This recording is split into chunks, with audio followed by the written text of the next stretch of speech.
Homeschool parents are often really good at noticing what didn't get done, and it can really impact our sense of success at the end of a school year. But what if this year we took the time to notice everything that did get done and all the ways that we've grown in the process? So I'm NaKhia, and I am finishing up my second year of homeschooling with my son. And if there's anything that I've learned as both a mom and a leadership coach, is that it's easy to forget or not even acknowledge growth without reflection and celebration. Today, I'm sharing in this video the reflection questions that help me to take stock in what God and I have done together through homeschooling this year. Like many homeschool moms, when one year ends, my mind immediately starts thinking about next year. And then most of the time it's happening simultaneously. At the end of the year, I'm thinking about what I'm going to do for the next year. What curriculum should we use? What do we need to improve? What gaps do we need to address? But I've learned that if we never stop to celebrate, we miss something really important. We miss seeing what God has done. We miss noticing how much our children have grown. And sometimes we miss seeing how much we've grown too. I had to be really intentional about pausing to take stock in this year, acknowledge the growth that me and my son had both had, and to take time to celebrate. So let's start off with why celebration matters. In my years and years and years of leadership coaching, one of the things that I've really emphasized heavily is knowing the importance of celebration. And there's a few things that celebration does for us. Celebration helps us to remember. It helps us to remember what God has done in our lives. I am a believer in Jesus Christ. My family, we are followers of Jesus. And I've stated in previous videos that I feel like God invited me into this journey of homeschooling. And so when I reflect on the year, I think about what God and I have done together. Um, and so celebration helps us to remember. It helps me to remember what God did, what we have learned, and how far we have come. Celebration also allows us to acknowledge things, to acknowledge growth, effort, and accomplishments, and to place a marker on it, So to say that at the end of this year, we accomplished X, Y, and Z. We were able to do this. These are the ways that we have grown, and celebration opens the door for us to be able to acknowledge those important milestones. And also, celebration helps us to rest. Again, it creates a marker, something that marks the end of a season or the end of a time period. And it allows us to be present in that moment as you mark the ending of it and not get too far ahead, like I said already, too far ahead to like, what do I need to do better? What are we going to do next year? But it allows you to really take stock in the present moment, gives you permission to pause before the next season and create a marker there.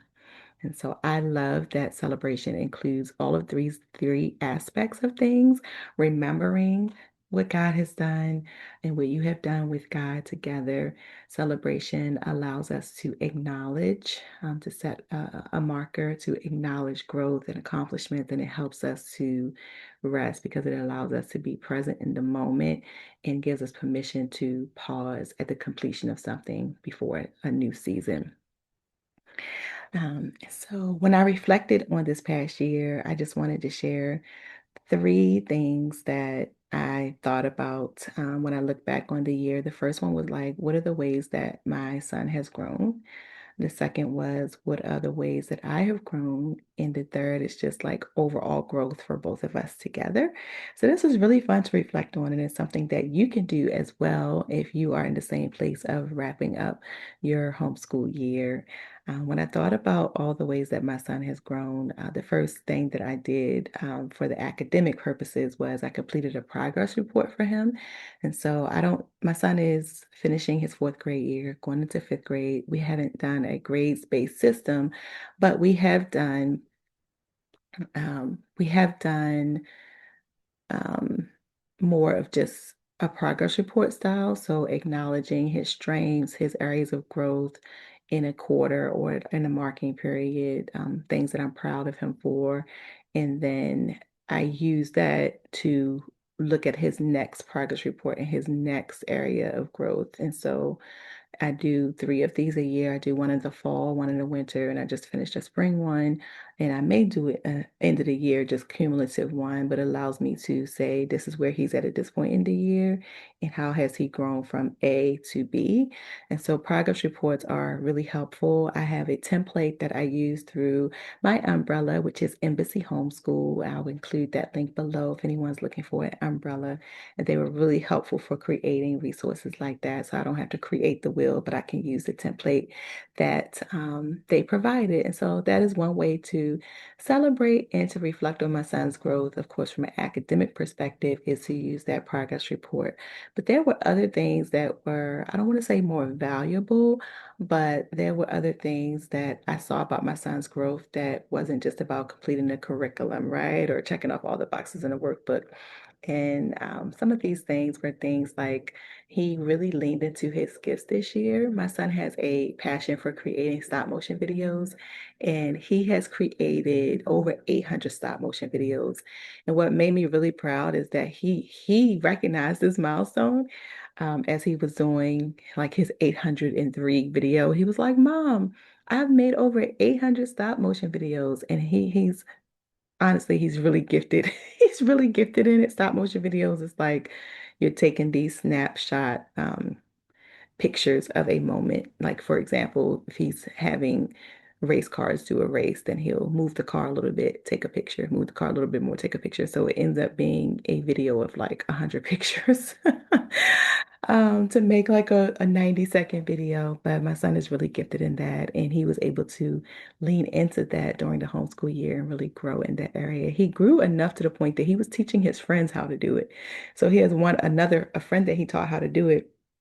Now his friend has a whole bunch of homeschool videos. I mean, stop motion videos as well. And as you know, when we're able to teach someone something, that means that there's a level of degree that we have learned or a level of proficiency that we have in it in order to be able to teach somebody else. I was really proud of him for that. Other ways that my son has grown that doesn't necessarily check off boxes or, include something that we finished in a curriculum is that he has learned how to play music by ear. And what's really fun about this is that he just took songs that he was really into at the moment. So he was into this whole Jurassic World phase, and he learned the Jurassic World theme song by listening to it, watching someone play it on YouTube, and then him playing it back. And then he started doing like this with one hand and one finger. And I was thinking, he's not going to get far with this. But then next thing you know, he's using two hands with two fingers. And then I still was thinking, okay, he's coming along, but that's still gonna take him a while to get to conquer this. And then next thing I know, he's playing with like multiple fingers on both hands and being all fancy and crossing hands and stuff. And so it's been really fun to see him grow in his musical gifts with learning by ear on the keyboard. He also tried out new things, like his first time joining a soccer team this year. He had mixed feelings about it, but we're really glad that he had a team experience. And I think overall, we're still we're still wrapping up the season, but I think overall, he would say that it was a good learning experience for him, even if he learned that he didn't like it. Can we get an amen? Um, and he learned through things that he saw me doing. So he learned a lot about how to make a YouTube channel because he saw me creating this YouTube channel while homeschooling him. And he actually created his own YouTube channel. I think it's Daniel and Dad Plays. And it's really cute. It's just videos of him and my husband, either stop motion videos or him and my husband getting into little adventures. And so he's been listening to me as I'm listening to YouTube videos on like how to grow a YouTube channel, how to record. And that was fun for us to learn together. He's also learned a lot about entrepreneurship because I have been listening to entrepreneurship podcasts because I'm also building a business while I'm homeschooling. So again, it's been really fun to see my son grow in those areas because I'm intentionally trying to grow in those areas and he's soaking that up through osmosis, through being around me, while we are homeschooling. He is picking up those things as well. And so he has a lot of ideas for what he wants to have a business for. And he's asking me questions about different business strategies and all that while we're cooking. It's been really, really fun. He's learned a lot about money this year, and not just numbers, because y'all know in math they have to learn about counting and all that, but not just about numbers, but about stewardship. So we've been having conversations about how to spend our money wisely, saving, budgeting, and all those things, which are just great life lessons. And I'm proud of him for learning those things and that we had the chance to explore those things with him this year. And then lastly, he learned a lot about Jesus, service, generosity, leadership by going with me to different schools and different conferences and events to speak in the campus ministry realm. So my nonprofit that I work with during the day is a campus ministry. And what's been fun with the homeschool flexibility is that my son has been able to go with me a lot to different campuses to speak or different conferences where I'm speaking. And he's just able to soak up the environment and soak up the things that I'm teaching there and what he's learning in that environment. And it's been really great to just see the seed that I'm sowing in college students and just the staff and the lives of others is also being sown in him as well. So he wasn't the only one that did a lot of learning and growing, you all. I learned a lot too. I learned that we both do better with homeschooling, learning and teaching when I actually enjoy the curriculum. So I'll probably do another video on curriculum review and or picking curriculum and delve into this more. But it's so much more fun when like I actually enjoy the curriculum that we pick to teach and we learn together. Like so many of the subjects are things that obviously I learned, but it was a little bit ago. So it's sort of like I'm relearning it again, or maybe I just forgot. Either I forgot, or maybe some things I really never learned. And so um, I learned that it is really fun for me to learn alongside him. It's fun for both of us for me to do that. And then it models for him lifelong learning. I also learned that space in the day makes a big difference on the way that the day goes. And so the days that I was not multitasking and having like work meetings in between homeschooling and where my days were more spacious, it gave more room for margin for me to have a slower pace with him and to do more spontaneous activities and more opportunity to meet up with homeschool friends. And so that has been fun to learn kind of in real time through just being able to experience that because I have been working part-time and doing a business and all these other things while homeschooling. The days that I've had more space, I've realized they've been a gift. And so I'm actually making adjustments to my work schedule and things like that next year in light of learning that this year. And I also learned that my son thinks I'm a good parent. I was listening to a parenting podcast, and it was on parents. It was actually on parenting adult children, which I have none. But I was listening to the podcast for a friend, and I was going to recommend the podcast to a friend, and I wanted to listen to it first. And so my son heard me listening to the podcast, and he almost was offended. Like I noticed he was getting uncomfortable watching me listen to this podcast. And I was like, what's wrong with him? And then he was just like, Mom, you know you don't need to be watching this, right? And I was like, why not? He was like, you know you're already a good parent. And I was like, oh, okay. I was like, well, thank you. But I'm actually watching it to learn for someone else. I'm going to pass this along to someone else. And he was like, oh, okay. But he was so adamant about it that it really blessed my heart that he was just like, you are a great parent. And I don't think I had ever heard him articulate that. And it really blessed my heart. And, it blessed my heart so much I didn't have the heart to tell him, even the best parent still needs to keep learning. So and so I still read books on parenting and I still listen to parent ministry at my church and I still listen to parenting podcasts because even though I think I'm doing okay and he thinks I'm doing okay, there's always room for growth, right? But I learned that he thinks I'm a good parent and who doesn't want to hear that? And what we both learned along the way was just the value of a slower pace, a safe space, and rest and taking care of ourselves and others. Um, And so those were some things that we learned this year that I want to acknowledge. I want to remember, acknowledge, and celebrate. And somewhere along the way, with all of that this year, I realized that homeschooling was not just about, shaping his education, but it's also about strengthening our relationship and helping to build the family culture that I've always wanted in our house.